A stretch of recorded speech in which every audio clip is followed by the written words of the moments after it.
ओम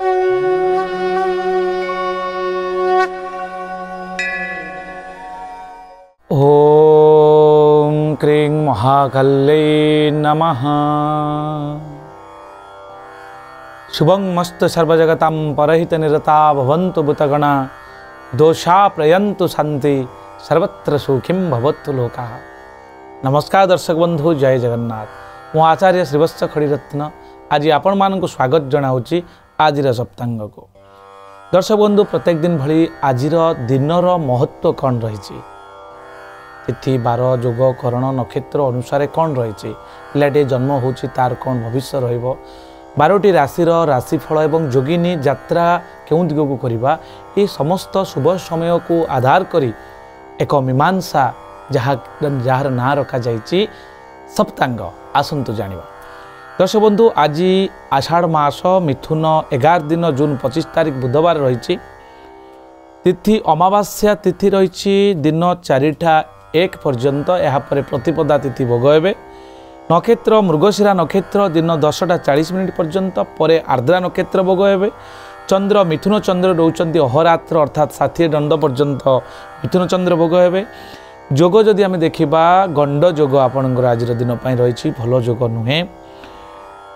प्रातः 6टा पर्यंत यापर वृद्धि जोग आरंभ हे। करण चतुष्पद करण 5टा28 पर्यंत रोचंती। यापर नाग जोग आरंभ हे 4टा1 पर्यंत रे। यापर किस्तुग्न जोग अपना करण आपणकर आरंभ हे। रव्यंश रोचंती 9 अंश 7 कला एवं 27 विकला पर्यंत। रविंकर अंश जहाँकि संक्रांति दिन ठारू रविंकर चलन हुई अंशात्मक मान तांकर आज 9 अंश पर्यंत गति करिसंती। जोगिनी जहाँकि यात्रार शुभाशुभत्व को बहन करिथाय। जोगिनी आज रुद्राणी रूप में ऐशान्य कोण रे थिबारु ऐशान्य कोण को आपण यात्रा करंतु ना।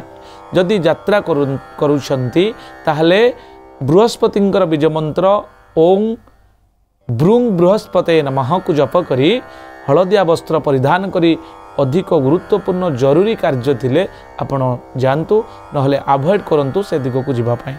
ऐशान्य कोण जोटे कि आपनकर पूर्व एवं उत्तर दिग। यापर आपनकर 4टा1 परे पूर्व दिगरे ब्रह्माणी रूप से आपणकर जोगिनी रोथबारु पूर्व दिग को यात्रा करंतु नाही। जदि अधिक गुरुत्वपूर्ण कार्य करिवार अछि, आपनको दैनंदिन जीवन में आमको प्रत्येक मोमेंट रे आमको काम करिवार अछि, गुरुत्वपूर्ण कार्य को सुसंपादित करिवार अछि, ताहले पूर्व दिगर अधीश्वर होउचंती सूर्य भगवान। सूर्यंकर जो बीज मंत्र रही आपणकर ओं ह्रां ह्रीं ह्रौं श सूर्याय नमः ए मंत्र को जप करी आपण पूर्व दिग को यात्रा आवश्यक स्थले अत्यंत आवश्यक स्थले आपण करि परिबे। दर्शक बंधु, शुभ समय रही आज दिन 7टा52 रु 9टा38 पर्यंत। आपणकर 2टा56 रु संध्या 5टा35 पर्यंत। रात्र 7टा54 रु रात्र 9टा20 पर्यंत और रात्र 12टा12 रु रात्र 2टा21 पर्यंत शुभ समय रही, जहाँकि चंद्र शुक्र बारिणी चंद्र आ शुक्रंकर बेला को निया जाइछि। चंद्रश्रुति आज दिन मेष मिथुन सिंह कन्या धनु एवं मकर राशि रही। घात चंद्र रही कन्या राशि पुरुष मानकर बिच्छा एवं कुंभ राशि स्त्री मानकर घात चंद्र रही। दर्शक बंधु, सतर्कता अवलंबन करबा आज दिन में।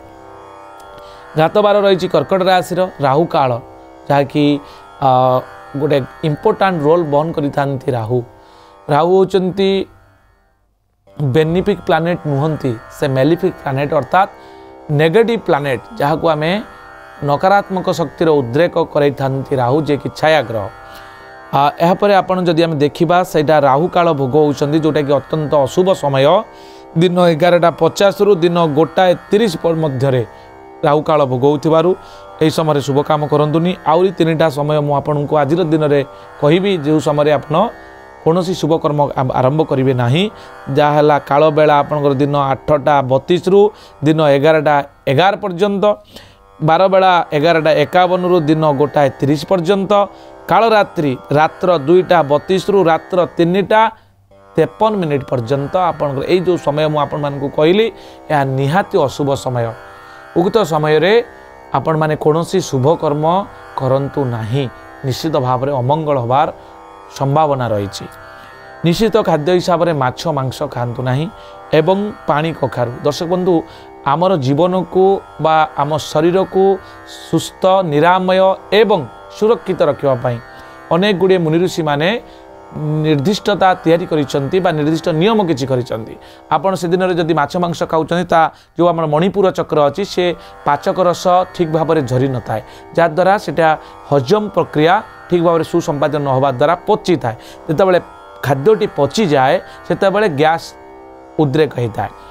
गैसटा मणिपुर चक्र रे थिले ठीक अच्छी किंतु जेतेबेले से ऊपर को गोटे ऊर्ध्वगामी हुए अनाहत चक्र को आसे से छाती जला पड़ा होता है एवं जेतेबेले पुनर्बार अनाहत चक्र रु विशुद्ध चक्र बा कंठ चक्र को आसे आमर तंटी जला पड़ा हुए एवं जेतेबेले गैस पुणी ऊर्ध्वगामी होई आपणकर क्राउन चक्र बा सहस्रधार चक्र को आसी जाए सेतेबेले आपणकर माइग्रेन बा मुंड बिंधार कारण होता है। तेणु ए सबुर कारक होउछि खाद्य। तेणु आजिर दिन में माछ मांस एवं पानी कखारू अवॉइड करंतु। उत्तम खाद्य भाव में कदली सजना साग आपन खाई परिबे। आज जन्म होइतबा शिशुर कौन रही भाग्य भविष्य राशि नक्षत्र जानिबा। आपण परिवार जदि कौन पिलाटी जन्म होची तार आज मृगशिरा नक्षत्र मिथुन राशि जहाँकि 5/3 देवगण तार अक्षर हम क एवं की अक्षर आपन तार ना दे परिबे। दिन 10:40 पर जदि कौन पिला आपण परिवार जन्म होती ताले तांकर से झील हो कि पुओ से मानकर आर्द्रा नक्षत्र मिथुन राशि 6/3 नरगण एवं तार ना जदि आमे दबा कर हर्षकार कु घ ड एवं छरे यही अक्षर आप ना दिंतु। देखिए पिलाटीर शब्द ब्रह्म सहित आटाचमेंट हेले से निश्चित भाव में सुरक्षित हो एवं भविष्य जो देखा पिलाटी बुद्धिमान हम एकाग्र चित्त हम इंटेलिजेंट पावर बढ़ डिसीजनिंग कैपेसिटी तार बढ़ एवं बहुत बुद्धिमान हम पिलाटी आईटी सेक्टर में जोटा कि इनफॉरमेशन टेक्नोलॉजी से पिलाटी बहुत भल कर जेहेतु बुद्ध बार जन्म होती बुद्ध बार में रजदर्शन जदि आम आपण परिवार रे नारीटीए जदि प्रथम करी ऋतुवती होती दर्शक बंधु ताहले आज दिन में 10:40 पर 5 मास गंड दोष रोचंती। स्वर्ण पीतवस्त्र दान करंतु ग्रह विप्रंक आपण कूल ज्योतिर्विद जो मैंने अच्छा डाकी ग्रह विप्र शांति करांतु एवं तांको द्वारा प्रतिकार साधन करांतु एवं यह द्वारा आपण जो कन्याटी ऋतुवती होती ता श्री संपन्न हेबे दाम्पत्य जीवन बहुत भल हम। पुष्कर नास्ती आज पुष्कर दोष नाही। मेष राशि मीन राशि पर जब आम देखा मेष राशि आज आय वृद्धि जोग रोचे। वृष राशि पिलांई चिंता बढ़ी पारे। मिथुन राशि आघात जोग रोचे। कर्कट राशि आपंकर व्यय वृद्धि रोचे। सिंह राशि अर्थहानि जोग। कन्या राशि आय वृद्धि जोग। तुला राशि अपमान जोग रही। बिछा राशि अघटन आप घटार संभावना रही सतर्कता अवलंबन करेंगे। धनु राशि यात्रा शुभ रही। मकर राशि आपंकर संतोष लाभ करेंगे दर्शक बंधु कौन घटना को लेकिन आप संतोष लाभ करेंगे। कुंभ राशि आपंकर बंधु दर्शन रोचे एवं मीन राशि आत्मसंतोष लाभ करेंगे। ये मीन राशि द्वादश राशि भाव राशिफल। दर्शक बंधु जदि आज दिन को अधिक शुभमंगलप्रद करने चाहती आज दिन हूँ बुधवार बुधंकर बार बुधंकर विजय मंत्र अर्थात ओं ब्रांग ब्रिंग ब्रुंग स बुद्धाय नमः ए मंत्र को उत्तर दिग को मुह कर सबुज वस्त्र परिधान कर 108 थर जब जप करुँच देखिए निश्चित भाव में आपणकर शरीर में आप लाइफ रे गोटे भाइब्रेसन आसो जोटा कि पॉजिटिवली आपण या मेंटेन करेंगे। दर्शक बंधु आज ये पुणी देखा आसंता काली प्रार्थना सप्तांग। नमस्कार, जय जगन्नाथ।